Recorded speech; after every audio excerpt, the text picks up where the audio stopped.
daina tunanin cewa mutane za su taimaka maka a lokacin da kake bukatan taimako. Wannan sam ka cire shi a cikin lissafin da tunaninka. Ya kasance kana da burin da zaka taimaka wa kanka, zaka taimaka wa wayansu ƴan uwanka.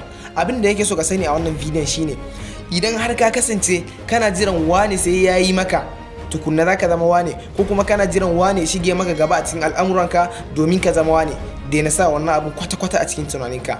Abin da ya kamata kai shine ka tashi ka tsaya wa kanka, ka yi addu'a, ka roki Allah bukatunka ya biya ko a ina duk inda kake, ya kasance kana da buri kuma ka tayar da kanka da kanka saboda da rarrafe yaron kan tashi. Tabbas rayuwa bata taɓa mana alƙawarin sauƙi ba, amma ta ba mu zaɓi guda biyu, mu haƙura ko kuma mu zama masu haƙuri. Wanda ya fahimci wayannan kalmomi guda biyu shine yake kaiwa inda har wayansu suka kasa kaiwa. Tabbas rayuwa ba ta tsayawa akan abin da ka tara, tana tsayawa ne akan abin da ka raba kawai, wanda murmushinsa zai kasance abin da ka bayar a yau. Kada ka jinkirta zakka ko sadaka. Tabbas kada ka jinkirta sadaka ko zakka, domin yau ke da dama. Duk wani abin da ka bayar da shi saboda Allah, to fa ka sani cewa shine abin da ya rage.